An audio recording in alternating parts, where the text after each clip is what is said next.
Good evening, everyone. I would like to introduce today's speaker, Arvind Azad Yara sir. Arvind Azad Yara is Fellow and Chief Technologist focusing on emerging technologies. He has been working with Wipro Technologies for more than 20 years. He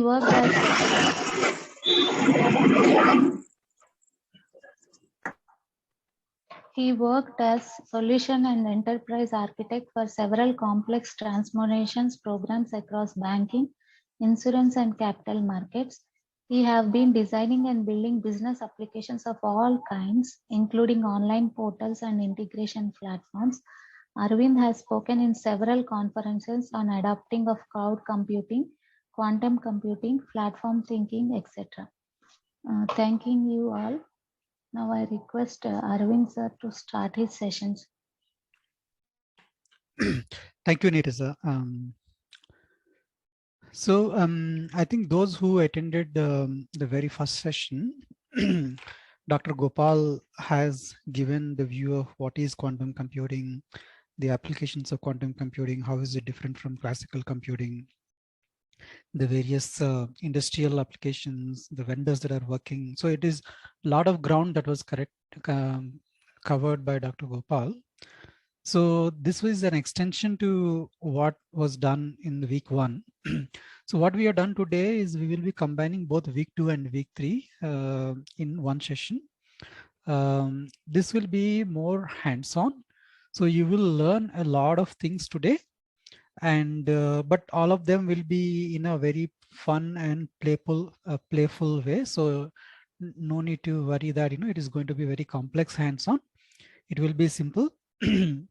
And you will be able to appreciate how quantum computing is different from classical computing. And some of the things that Dr. Gopal has talked about, we will be able to implement and see what it means to use quantum computers, right? So that's what we will do. You don't need to install any software. All you need is a web browser like Chrome. So we will instruct on what is to be done while we take the session today. And along with me, Rekha Kudali also is there. She's also part of this particular session today. We will introduce her once we go there. So 2 parts to the session today. First part is we'll talk about the quantum basics in terms of what is a qubit and how do we represent a qubit and how do we use qubit for logic, right? So if you have used if you have gone through the Boolean logic, right? All of us are familiar with Boolean logic, the 0 and 1 and various gates, Boolean gates like AND or XOR, etc. We are all familiar with that, right? So similarly, in quantum computing world, what would be those equivalents? That is what we are going to learn first. And then we will learn a little bit of logic of quantum gates. Using quantum gates, how do we actually write programs? And so we will learn what we call circuit programming. Basically, how do you create a circuit? If you again remember Boolean logic, we all know how to create circuits, right? As in we put the gates and connect them so we can actually have input bits and then output bits, right? Similarly, in quantum computing, what is the equivalent of circuits? And then we will go into a programming language called Q Sharp. Q Sharp is Microsoft's programming language for quantum computing. So we will learn the basics of Q Sharp and we will try hands-on, right? So that is what the agenda for today.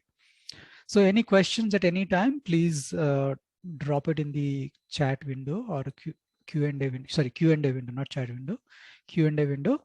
We will respond to those questions, okay? And if the questions are pertinent, then I will even answer that while I'm taking the session. So moving on. So very first thing is that in Boolean logic, there are only 2 things, right? 0 and 1. And typically, how do we relate to Boolean logic? You would have heard example of a switch, right? A switch that is in on position and then there is an off position. That is what 0 and 1.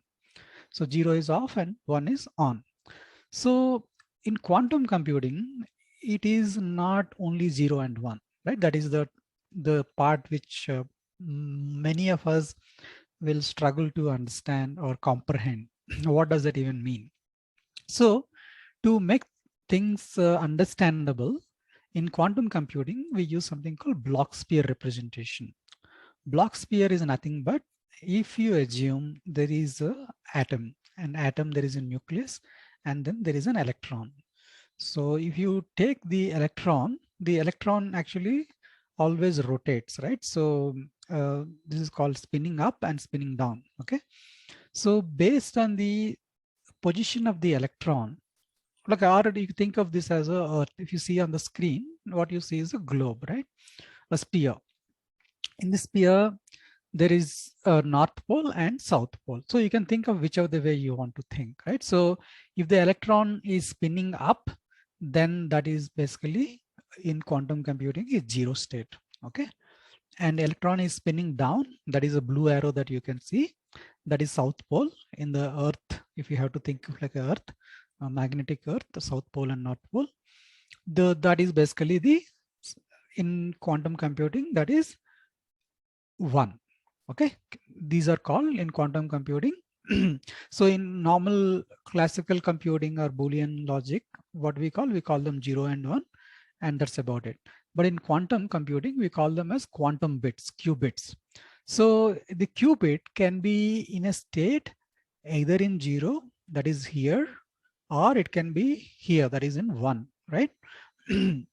Or it can be somewhere here, somewhere here, somewhere here, somewhere here, anywhere in the sphere, right? On the sphere, anywhere the qubit can be there. And based on where the qubit is there, or rather the electron, if you assume that, we are representing that as an electron, and electron is spinning up and spinning down. So based on where the position of the electron, the qubit value will be somewhere in between, right? So either it can be 0 or it can be 1, or in somewhere in between. So it's basically, it's a probability. Probability of qubit being 0 would be good when the electron is here, right? Qubit being 1 is good when the electron is somewhere here, all right? So it is essentially a probable state, unlike classical computing, where there are very clear states. There are only 2 states, 0 and 1. So hold on, you don't need to really think too much about this. It is not very complex. For now, you understand this part, right? As in the qubit, the way in which we look at a qubit, it is not 0 and 1. It also can be somewhere in between, and it is a probable state, okay?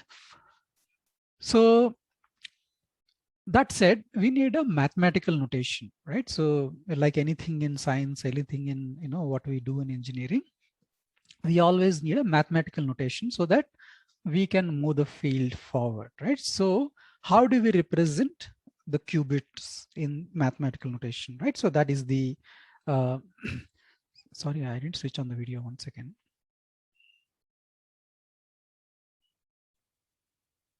Yeah, so hope you can see me now. So how do we represent qubits? In classical bits, how do we do? We just use 0 and 1, right? That's it. Or sometimes when we write circuits, we use T and F, true and false, right? So how do we represent the qubits in that case? So qubits are represented in what we call ket notation. What is ket? You all know about bracket. So the ket notation is essentially this part, okay? This is basically, there is a straight line and then 0, and then a symbol which is basically greater than symbol, right? So this is called ket notation. So there is another one called bra notation. So let's not go there, but ket notation is what we use it for quantum bits. Essentially, the ket notation of quantum bits is anything but a matrix. So if you see, this is a true matrix where qubit 0 is essentially nothing but a matrix which is 2 by 1 matrix, which is basically 1 and 0. Similarly, qubit 1 is nothing but another matrix where the values are 0 and 1. So that's all you need to know about the qubit notation. All right. So if you want to explore, you are welcome to explore. There is tons of material online which you can read to understand more about how do we use this notation to write quantum algorithms. All of them at the end of the day are nothing but matrix manipulation, right? So you multiply matrices. So all the qubit gates are essentially nothing but matrices. Okay. Unlike in Boolean logic, they are very straightforward, which is Boolean arithmetic, but in quantum computing, all the gates that we learn will be matrices essentially, right? These will be multiplied to these qubits that we see here. Okay, so we will go there. So the very first gate is called identity gate. Okay, it is a very simple gate. It basically, earlier we talked about the Bloch-Spear, right? So the Bloch-Spear notation, sorry, the Bloch-Spear notation is on the right, the spear that you can see, wherein the matrix notation is on the third column that you see here. And the circuit representation is in the second column. Okay, so you need to understand the circuit representation because we will use it to draw the circuits. We will learn how to draw a circuit also, right, within a few minutes. All right, so the first gate is what I said is called identity gate. So what does identity gate do? It doesn't do anything. Essentially, it is like multiplication by 1, right? So if you use a qubit 0 and apply identity gate to it, the qubit position doesn't change. Wherever the qubit is, for example, in the spin up state, that is basically in the north pole, then it is 0. And if it is in spin down state, then it is 1. That we learn. Now, so you just go back, right? So spin up state is north pole and spin down state is south pole, right? That is 0 and 1. So if the qubit is 0, that means it is at here in the north pole, then it will continue to be 0 even after you applying the identity gate. Okay, it will continue to be here. And if it is here, it will continue to be here. That is, if it is 1 and you apply identity gate, it will still be 1. What do you mean by applying an identity gate? Essentially, you are passing an electric pulse onto this electron to change its state. Okay, that's what we are doing in each of these gates. So how we send the electric pulse determines the gate structure. So these are implemented as essentially in the reality when you are actually looking at hardware.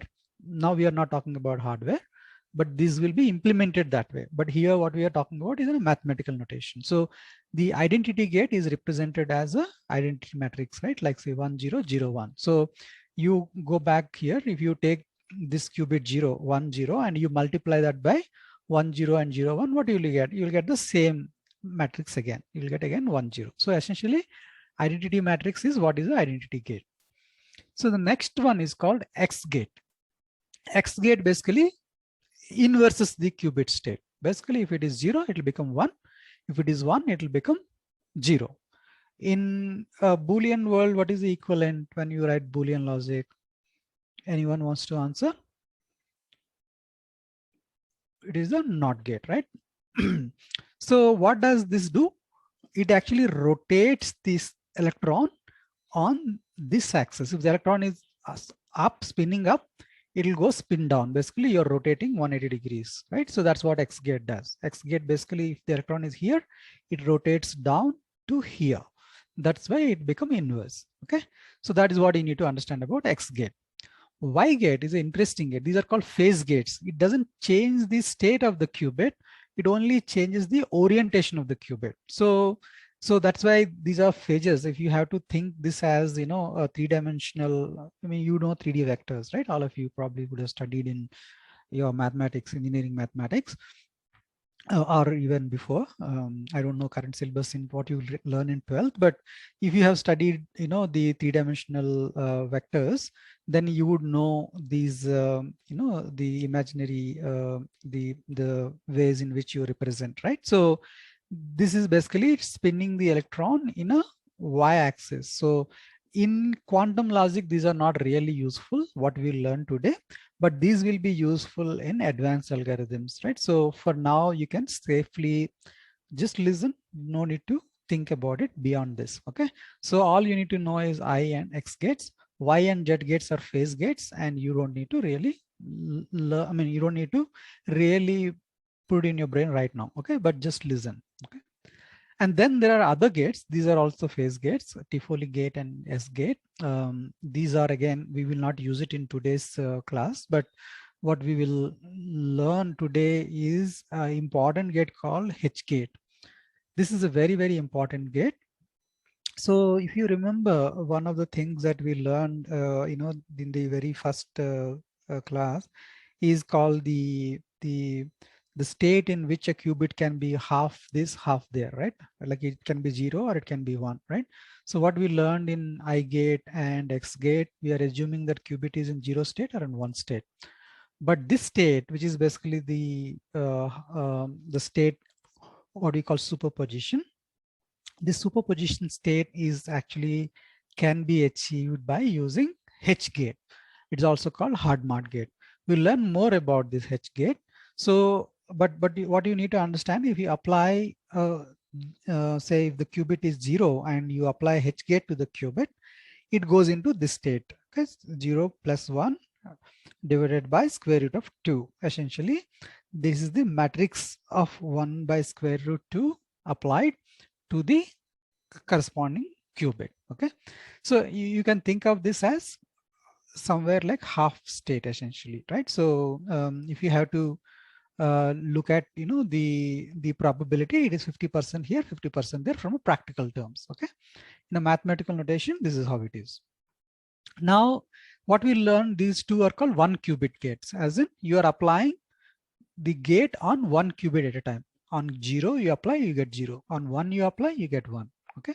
Same thing here, right? So now these are 2 qubit gates. What 2 qubit gates do is that you're taking 2 qubits at once and you're applying a gate. So if you see this picture here, each of these horizontal line represents a qubit. So here also see the horizontal line is input and the gate and output, right? So here there are 2 horizontal lines. Basically this is qubit 1 and qubit 2.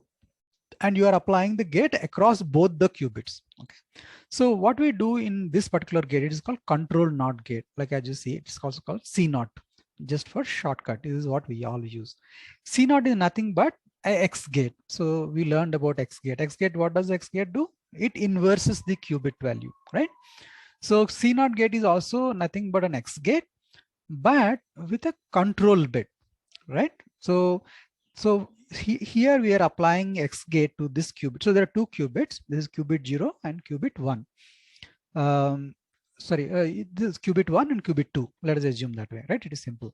So qubit 1 is the control bit. Control bit means it controls what will happen when you apply the X gate to qubit 2. Arvind sir, one participant is saying your screen is not visible, but Gyaneshwar, we are all able to see. Okay. So yeah, check your internet. You might have to see what is wrong. Screen is visible. I'm sharing the screen. So you're all able to see, right, Gopal? Dr. Gopal? Yes, sir. Yes, sir. Okay. All right. So so we will continue. Maybe you can just log off and log in again if you want to try that. That is a standard practice in computer science. You restart and it works. All right. All right. So so the control bit, if it is 0, it doesn't have any effect on this particular gate. Essentially, this gate has no effect when the control bit is 0. Okay. When the control, like for example, here you see 0 and 0 will return 0 and 0 because this NOT gate, ideally if it is 0, so the first bit is 0, this is 0. Second qubit is also 0, this is 0. So if you apply X gate on this 0, ideally it should become 1, right? So 0, 0 should have become 0 and 1. But in control NOT gate, what happens is that you are applying this gate only if the control bit is 1. So since the control bit is 0, it doesn't affect. So 0, 0 will always be 0 and 0. Similarly, 0 and 1, since the control bit is 0, it doesn't affect. So 1 will continue to be 1 on this side, okay, because this NOT gate is not effective. Now let us take a different scenario where control bit is 1 and this is 0. So what will happen when the control bit is 1? It will actually inverses the qubit that is there in the second position. So 1, 0 will become here 1 and this 0 will become 1 because it is a NOT gate here. So 1, 0 become 1 and 1. Similarly, 1 and 1 will become 1 and 0, right? That is how the NOT gate works. So you can do the matrix approach also and then figure out this would exactly work. If you take a qubit 0 and then multiply by this 0 CNOT matrix, you will exactly get these values that we are talking about, okay? So we have to control G gate is actually similar. Basically, it is applying the G gate that we talked about earlier, or J gate we talked about earlier. That is the phase gate, and it is applying based on the control bit again. So for today's session, all we need to know is three major gates: identity gate, sorry, four major gates: identity gate, X gate. Identity gate doesn't change any value of the qubit. X gate inverses the value of the qubit. Hadamard gate, which is also called H gate. H gate basically puts the quantum bit in a superposition state, which is basically 50-50 probability. And then controlled NOT gate or C NOT gate, right? Or CX also it is written sometimes, because NOT gate is written as X gate, if you remember, right? So sometimes it is written as CX.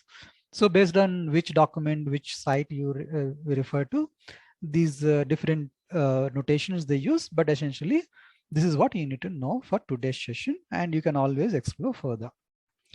Now what we will do, all of you now, I want you to warm up your fingers. Okay, we need to do some typing, okay, and then some dragging and dropping. Okay, so all of you go to this URL. I'll probably paste this URL in the in the chat. One second.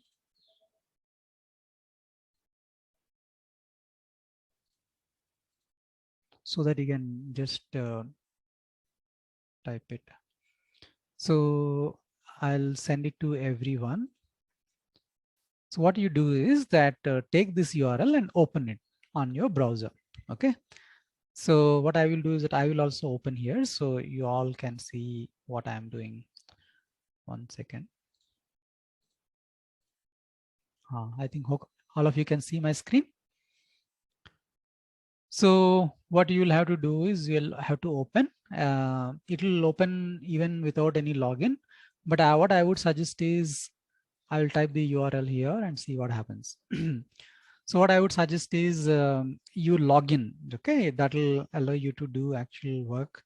So when you open, it will be like this. What I will do, I will log in. Okay, I'm already logged in, so I don't have to do anything.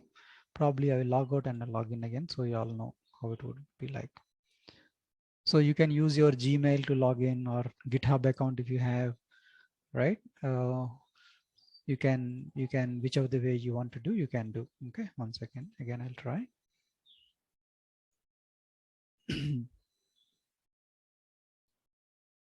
Oh, okay. It is not allowing me to log out. I don't know why. So I'm still logged in, but you can see there will be a login screen that you. It basically shows right on top on the right hand side. If you click on that, the icon of the human being there, it will basically show a window where you can log in. It will give options to log in using IBM ID or GitHub ID or Gmail and few other options. I'm not sure if it will allow you to log in using Facebook, but it will give you a few options. So this is called Quantum Composer. I'll explain what is this and what can we do with this. Everybody opened it because I want you to try along with me.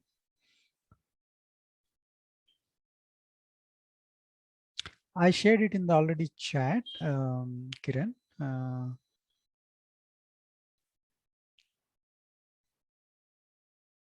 Please write in the chat if you have any difficulty. Okay, so in that case, you will have to just see me doing it. You will not be able to do otherwise. So while all of you are creating login, I'll quickly explain what is IBM Quantum Composer is. IBM Quantum Composer is a why you could not see the link? It is in the chat window. It is not on the screen. You have to open the chat window. I just again, Suresh, you can see in the chat window. Oh, okay, it didn't come to everyone. One second. I will again post it. Okay, everybody got it now?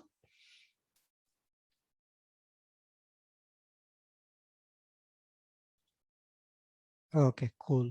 So click on the link. So what is the IBM Quantum Composer, right? So Quantum Composer is a visual tool for you to explore quantum computing. Now I talked about the various gates, right? You see all those gates on the screen here. Okay. So I talked about H gate, I talked about NOT gate, I talked about C NOT gate. NOT gate is nothing but X gate, right? We showed that X symbol. And then this is called C NOT gate, controlled NOT gate, right? I explained that as well. This is called CC NOT gate. We will explore this later. And we talked about various phase gates like Z gate and T gate and all of that, right? So, but today's discussion, we will mostly use these three gates, right? H gate, NOT gate, C NOT gate. Probably we'll also use CC NOT gate. We will go there, okay?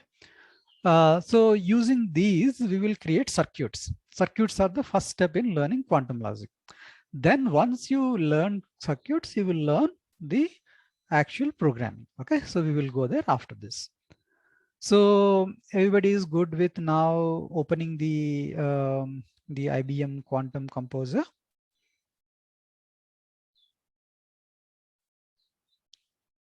I'm assuming all of you are good, right? So I will go.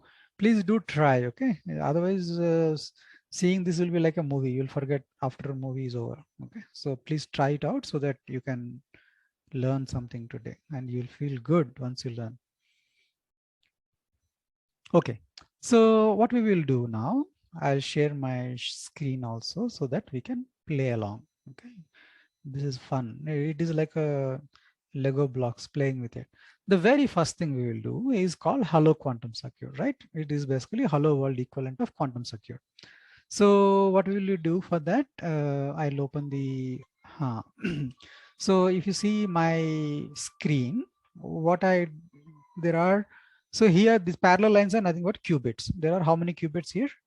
0, 1, 2, 3, 4, which is basically, for some reason we all start arrays with 0. So it is 1, 2, 3, 4, 5, right? There are 5 quantum bits that you can see. All of them initialized to 0 state, if you see it, right? All of them are in 0 state. And this last one is called the classical measurement. When you have to take the qubit and find what is the equivalent of it, whether it is 0 or 1, that is called classical measurement. Okay, so basically you're measuring the qubit. To measure the qubit, we use this thing called a measurement. Okay, if you see in the screen, this is called measurement. Okay, you can see it here where my mouse pointer is pointing it, and then there is a small tooltip thing called measurement. So the very first, so here how many gates I have? 0 and 1, 2 gates. I'll just add another. You can also try, right? You just press on the plus symbol.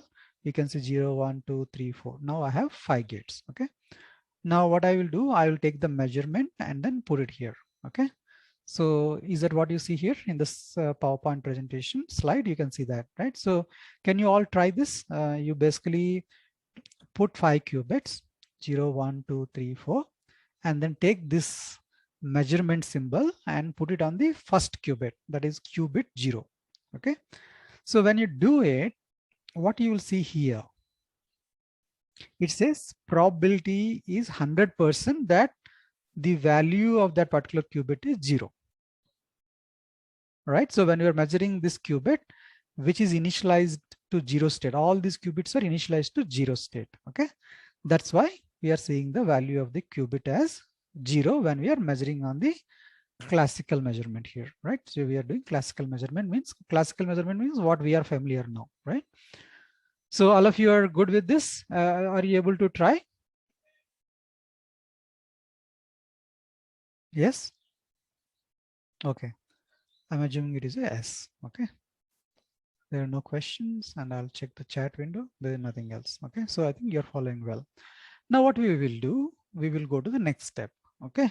So you can play with it, but okay, let us play with a much simpler one. What I will do, I'll put a NOT gate here. Okay. So what I'm doing, before measuring, I'm putting a NOT gate. Okay. So what should happen when I put a NOT gate? This is initially in the 0 state, right? So now it become what? It become 1 if you see it here. Okay. I'm not sure if you're able to see my screen, but you try it.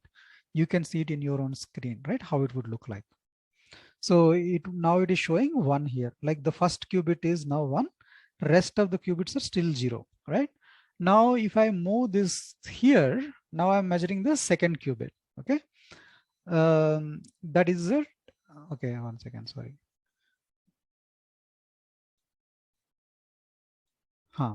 So now I'm moving the this one to the second qubit, and then I'm measuring. Now what happened? The value of the first qubit now is 0 and second qubit is 1, right? So because we have put the X gate on the second qubit, the third, fourth, fifth are still 0, and as well as the first one. Okay. Now I can also do like this. I put another NOT gate and I put another measurement here. Okay. Now what do you see? You see 2 ones. Basically, the first one is still 0. Second and third are become 1. Are you following me, everyone? So this, I hope it is fun, right? So there's nothing, no rocket science, very simple, right? All we are doing is these are the 5 qubits and we are applying a gate and we are checking the values. Essentially, that's all we are doing. And the values are represented in the graph below, the chat below. Okay. So we are good with this. Then we will go to the next next circuit. This circuit is called HUD-MOD gate circuit. Essentially, instead of NOT gate, we are applying the, what are we applying? HUD-MOD gate, which is a H. Okay. So I'll delete this. I will delete this as well. And I will delete these measurements. I'll move the measurement up. The first, so what we will do, we'll apply HUD-MOD gate to qubit 0, right? That's what the circuit says. Can you see the circuit? 0, 1, 2, 3, 4, which are the 5 qubits here. Only for the first gate, we are applying H and we are taking the measurement of that. Okay. So when you do that, okay, I think this probability is not applied. Let's do one thing. We will do a inspect. So when you do an inspect, what happens is that it actually evaluates this circuit. Okay. It runs this circuit 100 times. Okay. And in the 100 times, what it has found, okay, what it has found, it has found that 50% of the times the value is 1, 50% of the time the value is 0. So essentially what we did is we built a circuit and we ran the circuit 100 times. Okay. And in the 100 times, what are the probabilities of the values that we got? Okay. So that's why we have to do that evaluation here. So we did an evaluation and then we got this probability half or half. So this is what exactly HUD-MOD gate does. What does HUD-MOD gate does? It puts it in a what we call superposition state, and where the qubit could be either 0 or either 1. So if you measure once, it will be 0. If you measure twice, it will be 0 again. If you measure 10 times, you will get 50-50, like 5 times 0, 5 times 1. I mean, it need not be exactly 50-50. It could be 49-51, or it could be 48-52, right? But half the probability, right? Roughly, that is what you will get. Since this is a simulator, what we are trying, it is a simulator, you are getting exactly. But if you run a real quantum hardware, that is also an option. Once you enable IBM quantum computer, you can actually submit your programs to real hardware also. Okay, so that is where this will come. So these are the various hardware that IBM offers. You can actually execute your program on the real hardware, and when you try on the real hardware, these values will not be exactly 50-50%. So you will see this being like 48%, this will be 52%, because in real world the probabilities always will vary, right? So unless you tried like million times, for 50 times if you run, there would be always some variation. It will not be exactly 50-50, but if you try a million times, it'll get evened out, but you will get 50-50. Okay. So you followed HUD-MOD gate. HUD-MOD gate, what it does, it puts it into superposition state where the probability half the time is 0, half the time is 1. Are we cool? Shall we go to the next one? Okay. So I don't see any questions, so I'm assuming everything is fine. X-gate we already tried, so we will not try it again. Okay. X-gate is nothing but NOT gate. We tried earlier. Now what we will do, we will do a combination of X-gate and H-gate. This is again trying it out, right? That nothing, you can try whatever you want, but this is one way to do it. So what we will do, we'll put a, what happened? This is a different circuit. And then I'll put H-gate, and I will measure this one, and I will measure this one. Sorry, this one, right? So I'm measuring both the qubits, and I will do an inspect. Okay, so what has happened here? So NOT gate, we get 0 become 1. This is H gate. So this is basically applied multiple times. So the probability, why this is coming 100? 1 second.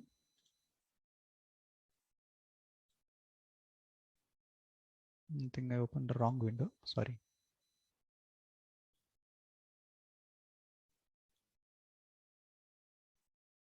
This is the one, right? I was trying earlier. So what I will do, we will do a new circuit. Then we will create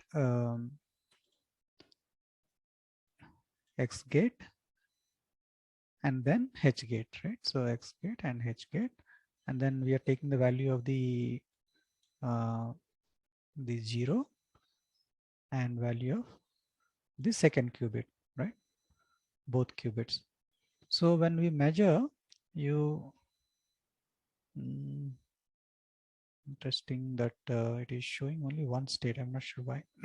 So this bit is clear, 1 it's coming. Second bit is 0. Ideally it should come. Let me see this.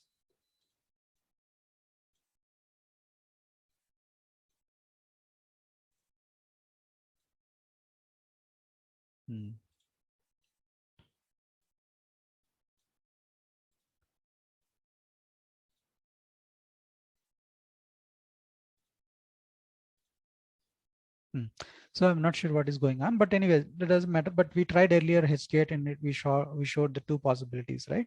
So I'm not sure why it is not working now, but you get the the way in which you have to build the circuits, right? C0 gate. Okay, this is C0 gate. C0 gate we explained earlier, right? How the C0 gate works. C0 gate works by using a control bit, right? So I will again create a new circuit. So what we will do here in this new circuit, the first thing that we will put is the this is called C0 gate. Okay, so in C0 gate, what we do, this is a control bit and this is the actual bit. Now control gate is 0, so the actual bit is also 0. Okay. Now what we will do, we will actually make this 1. Okay. Now the control bit is 1 because we put X gate now, right? So if you measure this, it would be 1, right? So, and then if we see this value,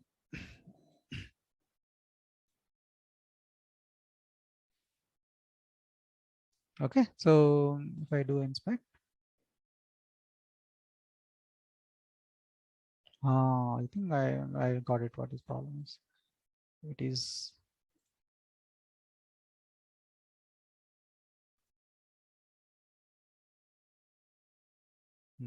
So what we did is now we took a 1 and we applied a C0 gate. Now it become 1 and 1, as you can see here, right? So this 0 will become 1.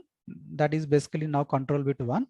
And then this is 0 earlier, right? The state of this qubit is 0, but we applied NOT gate with a control bit, right? So that way this is also become 1. Now if I delete this, what should happen? The control bit value is 0. So it should not affect the qubit 1. So qubit 1 is also now will be 0. So both are now 0 and 0. Now if I apply C0 gate, NOT gate here first, that means this value is 1 before the C0 gate is applied. Now what will happen? That will become, the control bit is 0, right? So it will not change. So it is 1, it continues to be 1. But if I make this control bit also 1, then it will change the position, it will become 0. The control bit is 1 and this become now 0. So you can try different combinations and see how it is affecting the state of the qubit. Okay, when you're trying it, you will understand, what we are doing. All right. So we will delete this now. We will go to the next. You can try, this is fun, right? So you can just do whatever you like and try to understand how it is changing the values. The earlier X and H gate we tried, right? So here see the X gate and H gate. When you apply X gate and H gate, the X gate is always, changes it to 1. So you see the first qubit is 1 in both the places.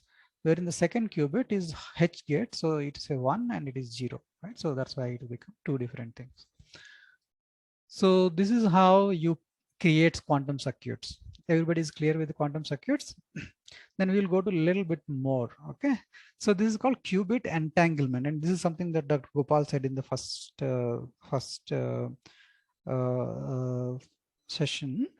Entanglement is a property of quantum computing where two qubits are in the same state no matter where they are. They are basically entangled. It is like twins. Now qubit 1 and qubit 2, there are two qubits, and once these are entangled, what happens, no matter where they are in the universe, right? Like say one qubit can be on Earth, other qubit can be on the moon, but if they are entangled, if you know the state of one qubit, you for sure know that other qubit is also in the same state. That means if this qubit is in 1, the other qubit also will be in 1.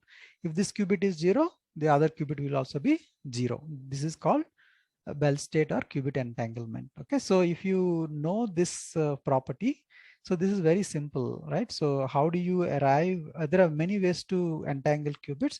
One of them is using Hadamard gate and then using a CNOT gate, right? So when you apply Hadamard gate, what happens? The first bit will become either 0 or 1. The second bit will become, because you are applying here a CNOT gate, so when it is 1, it will apply itself onto the second bit. When it is 0, it will not apply, right? So it basically half in that sense, right? So that's why you see 0 0 and 1 1, right? So either it is this way or this way, so you will get one of these properties. So this is basically, now these two qubits are essentially entangled. So first qubit is 0, the second qubit is also 0. First qubit is 1, the second qubit is also 1. This is called entanglement. Now once you are in this position, no matter where these qubits are, and this is one of the important properties in what we call quantum communication. So in quantum communication is instant, because if you can control one qubit, no matter where the other qubit is, it immediately reflects the current state of this quantum bit. So if you go and Google about the entanglement, qubit entanglement and experimentation, there are experiments done by various academic institutions across the world, where they are able to entangle qubits at a very, very far distance, right? One in this satellite running on the Earth's orbit and one on the ground station, and they're able to entangle them. Okay, so that's an interesting property which actually makes quantum computing very, very powerful, right, for communication perspective. All right, so everybody with me still? Then we will go to the next one. Okay, so once it is done, now we will go to some little bit more complex program, not very complex, frankly speaking. Bit swapping. All of you are familiar, right, with bit swapping, as in if you learn C or even if you learn Boolean logic, the thing that you all learn to write first is swap the values of two bits, right? Like say you have bit A, you have bit B, and you need to exchange the values, right? Say A is 0 and B is 1. Now at the end of this program, it should be A equal to 1 and B equal to 0, right? That's what swapping is. So how do we do it in a classical, Boolean logic is like this. You do A XOR B and B XOR A and then A XOR B. Then you get basically the values of the bits will change. Okay, essentially this is what you would do normally. Now in quantum computing, how you would do is what I will show you. I'll show you the circuit. You just need to write this circuit. Okay, could you please draw this circuit on your in your Quantum Composer window, please?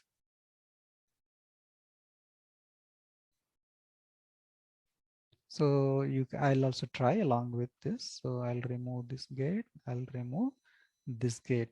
So what we'll go back. So first thing what we are doing is we are making NOT gate. That is the initial state, okay, of this qubit.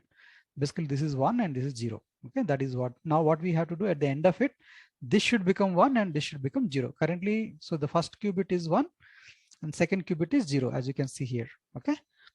Now at the end of the circuit, this position should alter, as in 0 should be the first qubit value and 1 should be the second qubit value.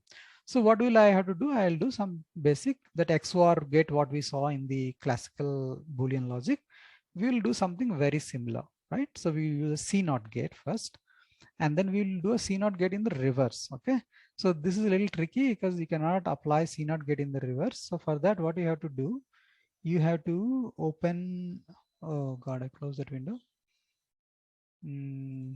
So you would see something called code editor, okay, on the side. Okay, so what you have to do is here you go change these values 1 and 0. Okay, so basically it will swap its position like this. Okay, you can see code editor on the right. You can click on view and code editor. So this is a language called it is like similar to Python language.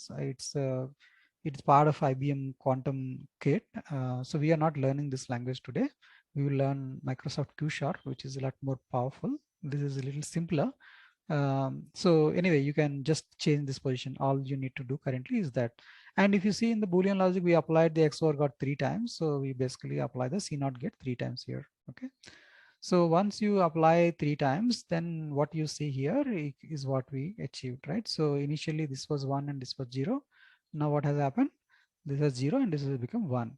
Now I'll move the NOT gate here, which is basically the very first point. This is 0 and this is 1. The first bit is 0 and second bit is 1.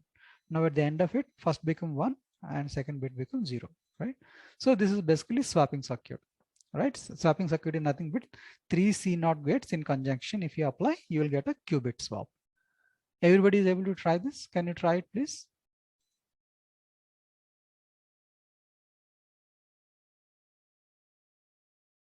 All of you are able to do this?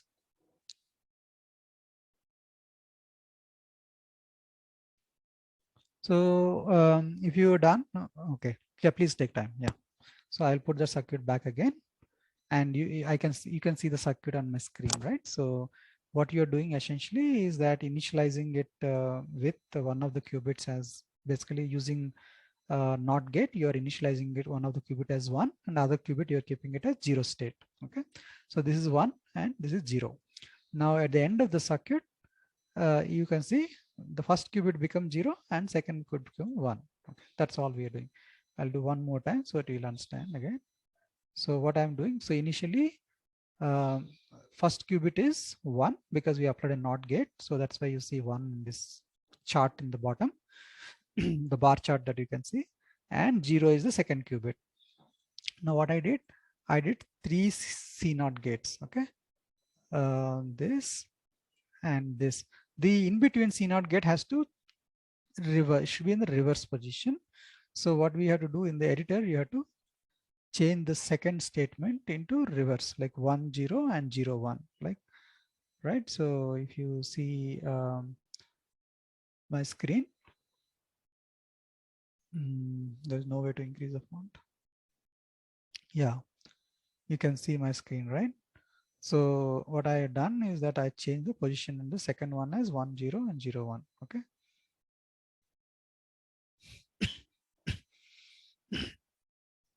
Then you would see that the values are changed. The first qubit becomes 0 and second qubit becomes 1. Okay, I think then we will go to the next next program. Okay, so this is the easy one. Okay, this is called half adder. I mean, I'm sure how many of you remember, but it is basically adding 2 bits, right? So we have to have bit. So for example, one bit is 0, second bit is 0. If you add, what will happen? The sum is 0, right? If you add 0 and 1, sum will be 1. If you add 1 and 0, sum will be 1.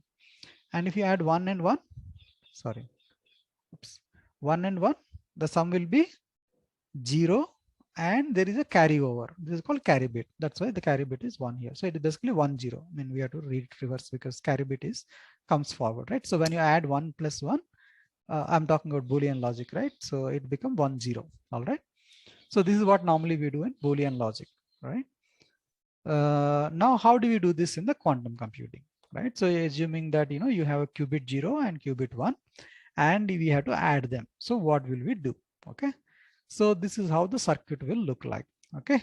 I'll draw this circuit and you can also try the same circuit in your computers. Okay. So we will clear off all this. We will just create a new circuit. And as you can see here, what we're doing first, we are applying. So this is the initial state. We can put any state. We can put XX means it is 1 and 1, or it could be 0 and 1, or 1 and 0, or 0 and 0. We can put whatever we want right here. So let us go with 0 and 1. Okay, first qubit I will leave it as 0, and second qubit I'm making it as 1. Now what I'm doing after that, if you see the circuit, there are two things that you see here. One is called this ABC. You see, this is written as CCX. CCX is nothing but C not gate plus another C not gate. Basically, two control bits on the C not gate. This is called CC not gate. This is one of the qubit that we need to learn, which we haven't learned in the beginning. In the beginning, we learned NOT gate and C NOT gate. So this is called CC NOT gate, basically two control bits, right? So here, this is a control bit, this is a control bit, and this is the resultant bit. Okay. So to do that in the circuit, you would see something like this. Okay.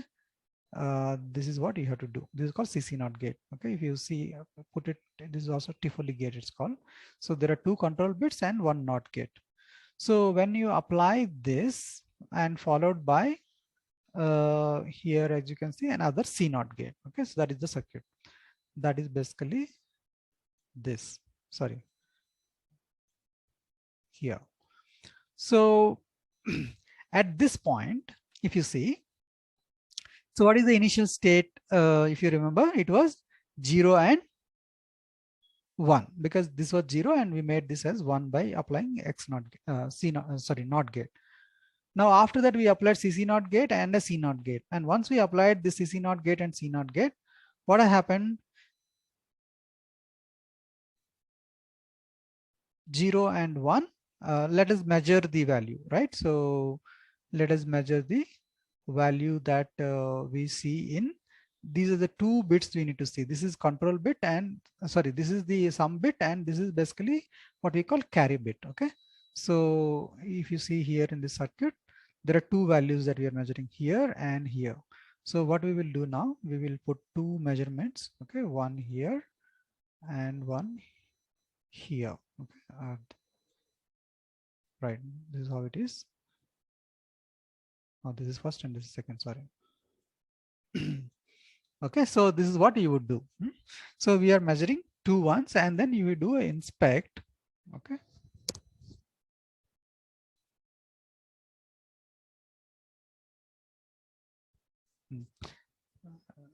Why it is not showing the values here? I'm not sure. Okay, so immaterial, what you see is that this is 1 and this is 0. Basically, essentially, we are the carry bit is actually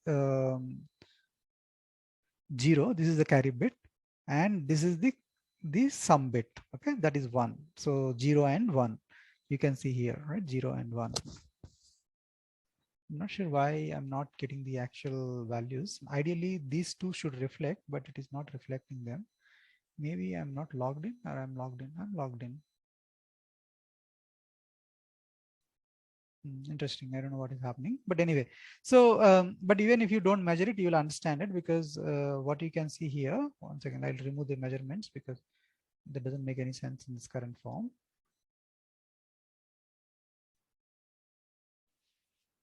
I will just remove the gates and we'll go one by one, right? So we'll see, what is happening. So first thing, what you see here,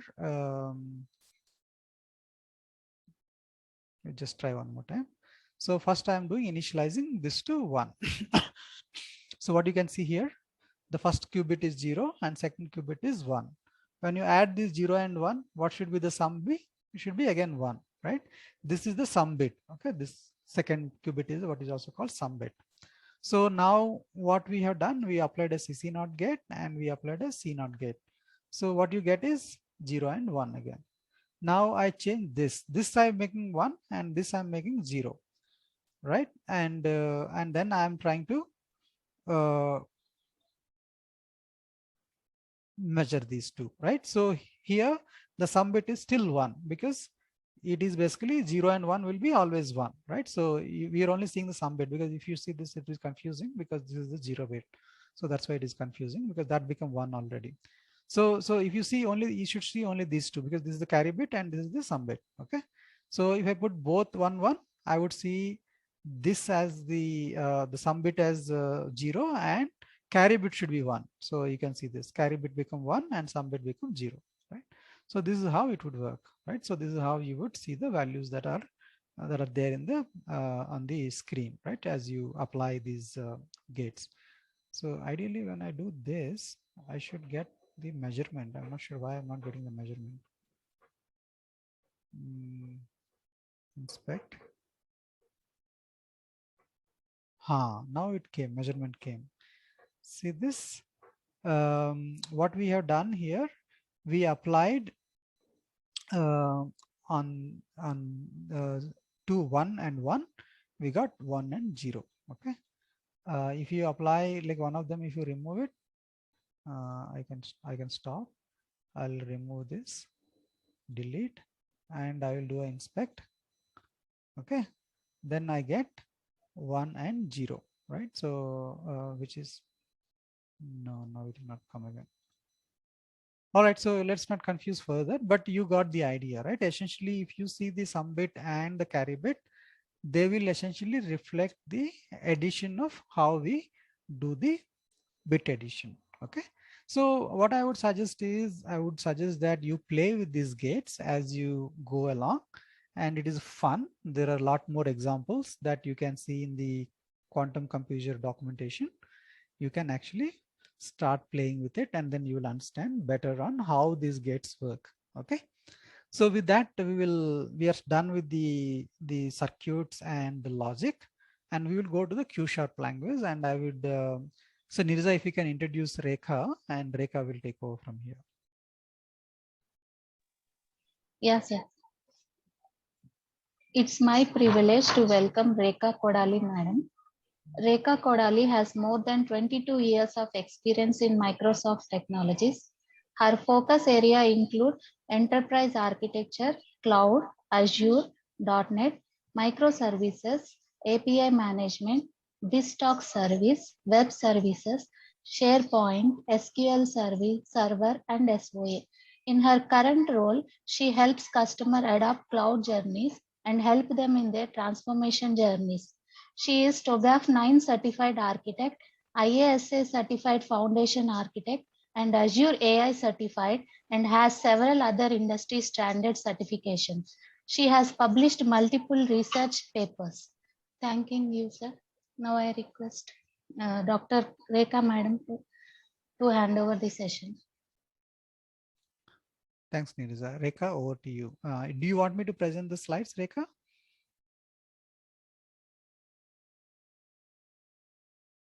Rekha, are you there?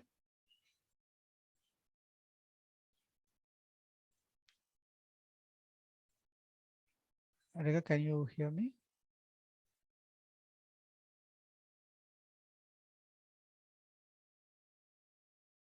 We can't hear you, Rekha.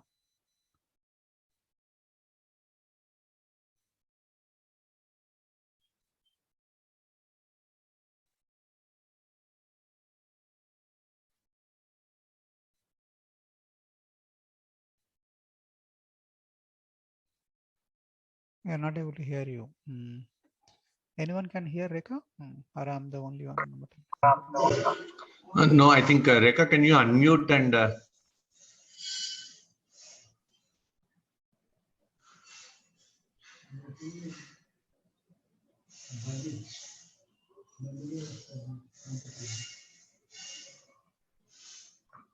let me call her.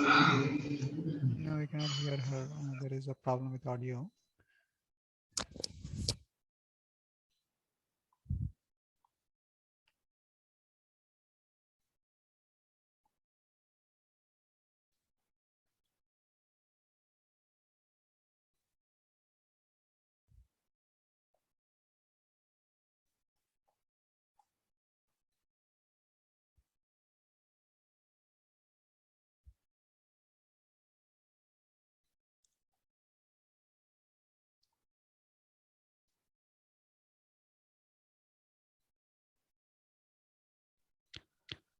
Okay, so in the interest of time, maybe I can start. And Rekha, you want to log off and log in again? Maybe that's a good idea.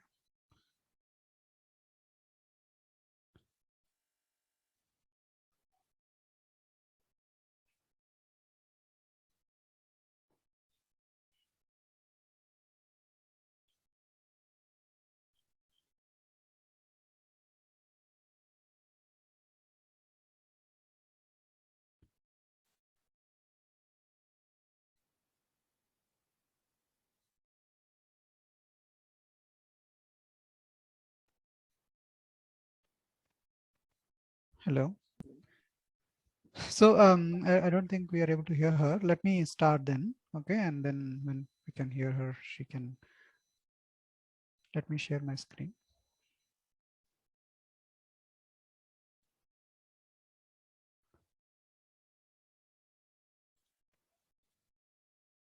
So what we will do, we'll just quickly go over the Q#. Q# is very similar to C and Python, if you're familiar, right? So very similar to those languages.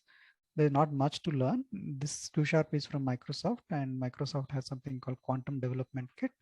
So if you install Quantum Development Kit, you will be able to use Q# as a programming language. Okay. So what Q# provides, it basically provides all the gates that we talked about, right? And then we'll be able to measure these gates and then see the values of the gates.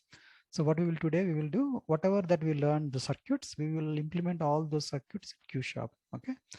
So the Q# has multiple libraries, just like C. In C, you have standard libraries and you have, extended libraries, right? So in similar way, in Q# also there are standard libraries and there are specific libraries for different use cases. This could be quantum computing is used in different domains, right? Earlier I mentioned where these are like, machine learning, you can use quantum computing, you can use it in numerical computing, you can for optimization, etc.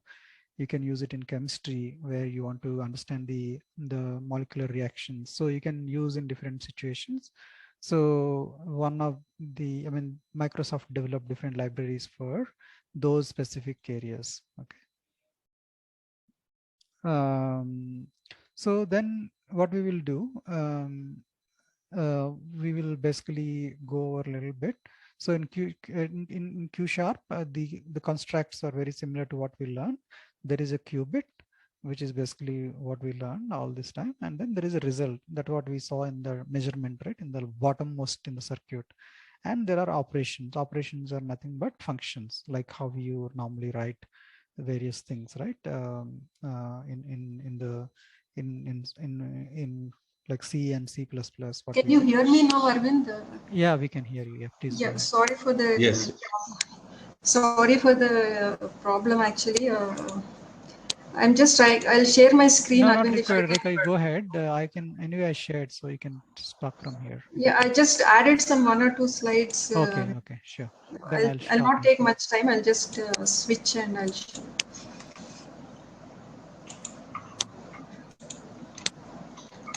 I think you covered this, Arvind. Yeah, I covered this. Yeah. So this also you covered, or you were in this particular slide, right? I almost covered, but yeah, you can go ahead one more time. No problem. Yeah. So basically, Q# provides different types for programming. One is as Arvind already covered, the qubit, and then the standard types like any other programming language like int, begin, string, double, bool, etc. And then when I was learning, I found these two as something different from the normal programming languages, right? The qubit, which Arvind already covered, and the result is another type which actually is used for the returning the value. So we will be using these for our tutorial as well, the operation one and a qubit and result. So maybe I'll just explain a sample program so that you can understand and see what we are trying to do as a sample Jupyter notebook that we have created, right?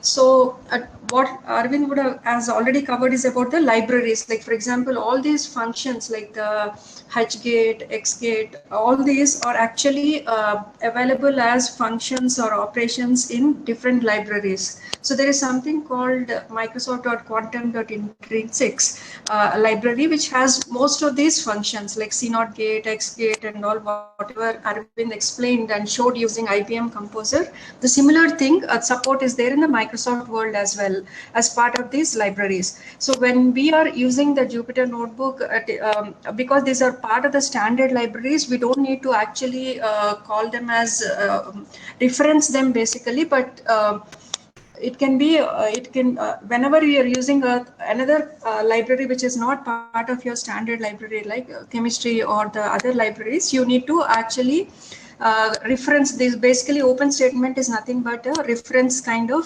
referencing that particular third party library or that which has different functions, so that those can be invoked within your program. So here you see a sample program. Typically a namespace, I think everybody is aware. So see, Q# is very similar to C#, and it actually is built on .NET Core libraries, right? So it is very similar to C#. If any of you know C#, or if you have some basic background on Java, it should be easy to understand this as well. So you are actually referencing these libraries here, and then a typical function would be operation. And then, as I mentioned, that this is the result, and you can actually pass some parameters as well here.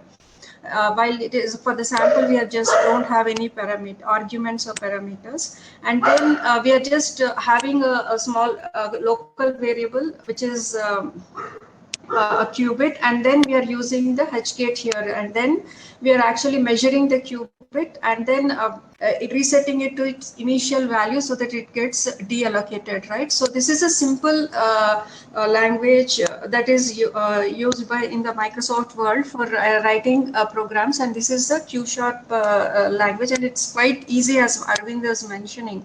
So if anybody wants to learn more about the Q# language, right, you can actually, the different types, expressions, and variables, there is a user guide, a complete user guide for Q#. And also when you're actually running the Q# programs in the Microsoft world, there are three different ways. You could use .NET, you could use Python, or you could use Jupyter Notebooks, as we will be demoing here, because we don't need to install any third-party component or anything. You can run it directly from your browser. Whereas when you're running it from your .NET or using .NET, you need to actually have something called as a Azure Quantum Workspace. So for that you would need a Azure subscription. But some of the programs using simulator, you don't need all those things. You can directly reference these and write a console application and make those run using the simulators. But as if you want to use the hardware and all, you do need to have the Azure subscription as well. And there are a lot of Azure Quantum samples. Those links are here. You can go through them to get more idea or insight into those different samples. So here I'll just go through a typical Jupyter notebook, how it looks like, and then maybe we can go into the actual notebook that we have created, right? So here again, it is a browser based one, so you can declare the function and then using the simulator run it and get the output. So there is a different cells, you can insert cells, and then you can actually create your own operation. So whatever we created using IBM Composer, we have exactly done the similar thing using Q# language, and then we can see how easy it is to develop using Q#. So this is the link. So Arvind, you want me to paste it in the link Paste in the chat window. in the chart window, so everybody. So what we have done, we created an environment using Q#. There is a website called Binder. I'm not sure how many of you used it. It is a free way to host Jupyter notebooks. So what I would suggest is click on the link that is shared in the chat window. Once you click on that, you will actually see a screen that opens like what you see currently on the screen. This is a Jupyter notebook. I'm not sure again how many of you use Jupyter. Jupyter notebook is a way to Jupyter, JU stands for Julia, PY stands for Python, okay? And I don't know what T and ER stands for, but these are basically programming languages it supports, Jupyter. So what Jupyter does is it has the actual programming environment on the server, right? And whatever there in the browser, you can execute those programs without having to have installing Python or installing Julia. So Jupyter notebooks also support other programming languages. In this case, we are using Q#, right? So on the right hand side in the top, you can see something like Q#, right? So that is basically Q# language. So this notebook is created. If you open it, you see the notebook and you can actually see the instructions. All of you are able to open. It will take a few seconds to. I mean, little closer to microphone. Your voice is very feeble. Okay. So all of you, yeah, is it better now? Yeah. Okay. So if you click on that link that is shared in the chat window, it will open the Binder website, and then you'll see. Yeah, it will actually open this one, and they need to click on this to create. So it will take few minutes to initialize the repository, and then once it is open, you will see three files in that, 3 or 4 files, and one of them is called. One second, I'm also opening it so I can tell you exactly what it is. The Q# hands-on Python notebook. Okay.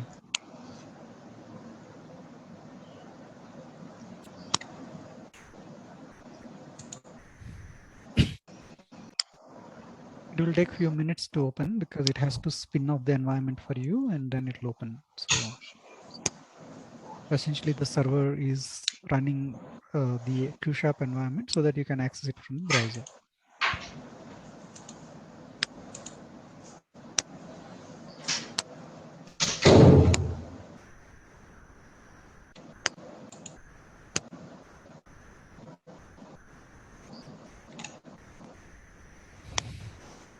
Anyone able to open it so far?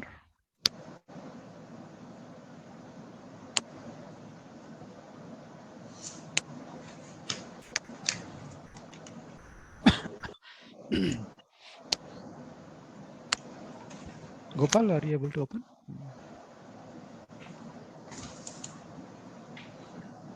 Gopal or Nirja ma'am, are you able to open this link, and did it open the? Yeah, yes, sir. Yes.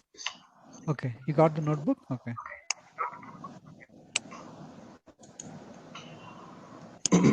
So it will look like this actually on the browser, what you're seeing. It has some instructions in the beginning and what all the programs that we will be doing. So you can see the very first program, right? It is says say hello. Mine is still taking time. Maybe Rekha, you can start in the interest of time. But once the people opens it, they can start. Yeah, so I was able to open it. So here the first program is about saying hello, right? Hello, your name. So actually, as I mentioned, this is the operation and this is the output window where you can actually get the output. So for what we do is it compiles when you run it. So you can just say run here. You can do this. So it will give you the output here once it is compiled. And then when you simulate it, you get the actual output, right? So this is the output from that particular operation. So this is a very basic one like hello world that we have done as a first program. So you can simulate. So once it compiles, you see here out one, right? There you see say hello, right? Basically that is means it compiled. And once it is compiled, in the bottom you can write simulate say hello, and you can type your name, whatever the name, right? And basically you're passing this as a parameter to say hello function, right? Now when you execute that, you would get hello Rekha here, right? Like whatever, right? So basically it is very simple, just to show you how the programming works.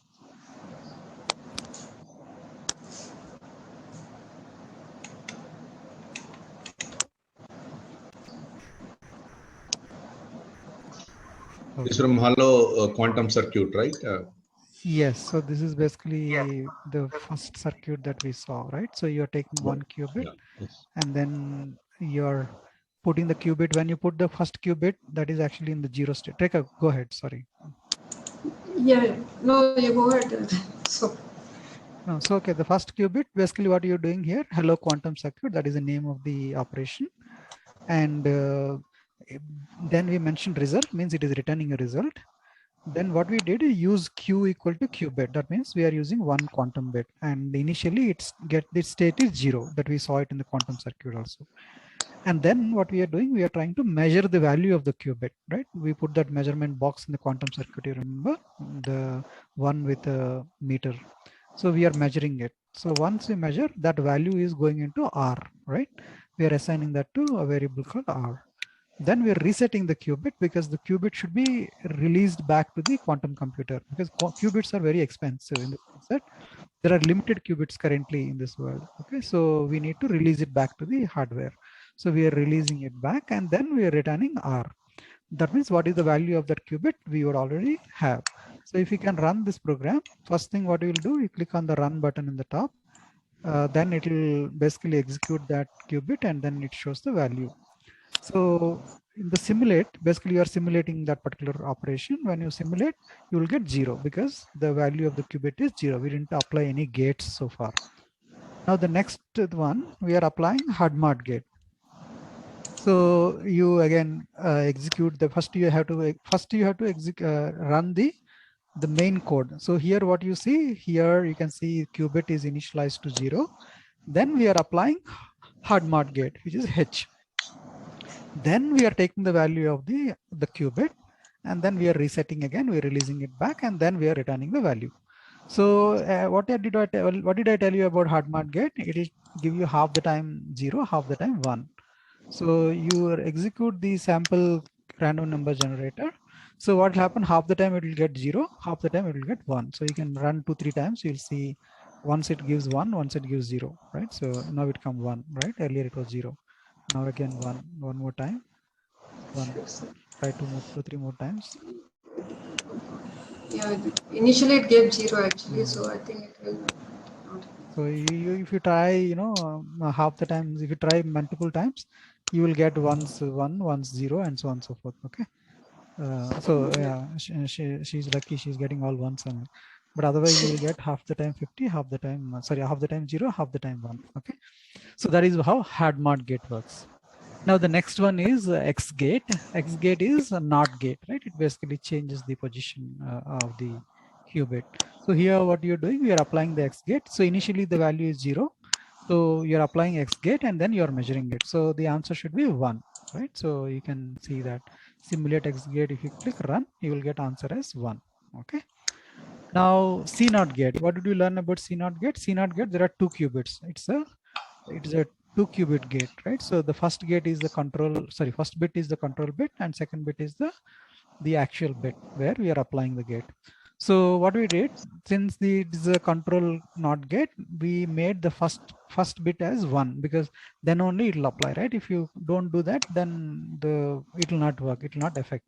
So then you apply CNOT gate between those 2 gates. So X, once you apply X, then when you measure R, then you will see that Q2 will be 1. So we are printing Q1, we are printing R, which is Q2, right? So let us execute it and see what happens. So it should be 1,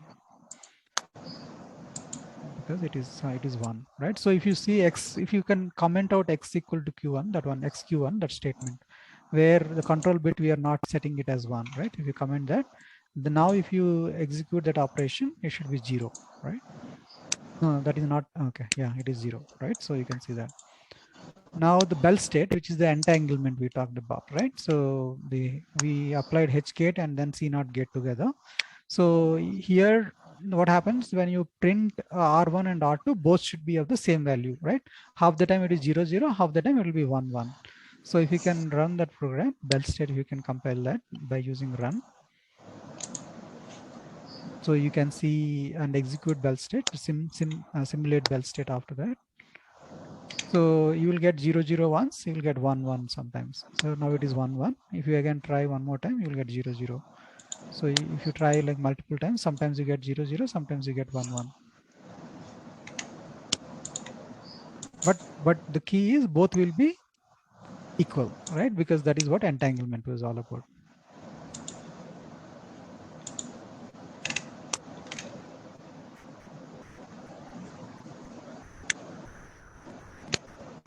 Okay. And then the last example is the bit swapping. No, sorry, not last. It is penultimate. Last but one. So in this, what we have done, we have applied 3 CNOT gates, right? So same quantum circuit we saw, exactly the same thing here. So if you run this, you would see that, if Q1 is 0 and Q2 is 1, you will get 0, 1 as the answer, right? So here you're getting 0, 1. So you can try changing the value of Q1, right, Q2, and then try it again. You will basically see that the values change, because we applied Q1 X, which will become Q1 becomes 0. Sorry, 1, and the other one is 0. So it swapped the positions, right? So we got 0 and 1 in the reverse order. So you can keep changing the positions. You can see it will change. The values will change from one to the other. But the last one is the half bit adder. Half bit adder, if you remember the logic, it is a CC0 gate, right? We applied 2 C0 gates, right? 2 control bits. So you can see that 2 CC0 gates. So there are 3 qubits here, A, B, and the carry bit. Okay. So the carry bit is the third bit. Now you basically apply, you set the initial state and then you run, and then you will see that different times the sum will be performed. When it is 0 0, it will be 0, 0 1, it will be 1, 1 0, it will be 1, 1 1, it will become 1 0, right? So the carry bit will become 1 when you apply 1 1. So this is how it works, right? So it is fairly straightforward, right? Whatever we created the circuit, the same thing we are doing it in program now. So this is how the quantum computing, as a very basics, right? What we explored is the tip of the iceberg today. So just to summarize what we learned today, we learned about qubit and how do you represent qubit, and block sphere. And we learned block sphere is how you represent the qubits visually. And we learned the qubit in a mathematical notation using ket notation, which we call. And we learned about various gates. This includes iGate and XGate. iGate is not the company. iGate is name of the gate, identity gate, right? So, and XGate, and then we learned about Y and Z. These are phase gates. We learned about C0 gate.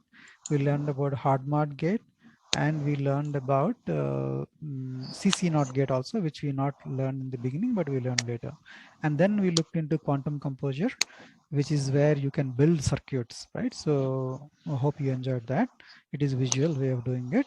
And then whatever the circuits we built, in the circuits what we learn hello world circuit, we learn the basic HardMod gate and X gate, and we learned C0 gate, and we learned bit swapping, and we learned half bit addition, right?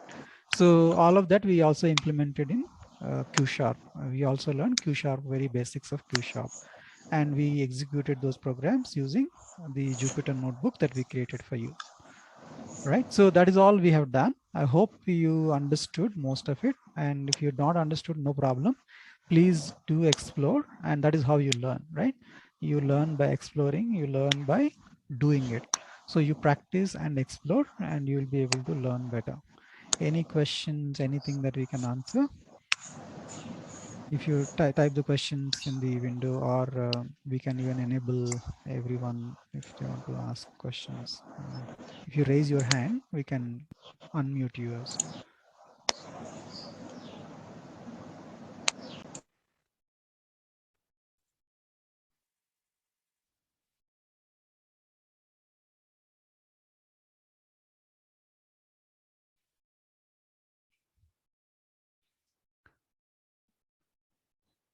The recording will be shared, yes. It will be shared. It will be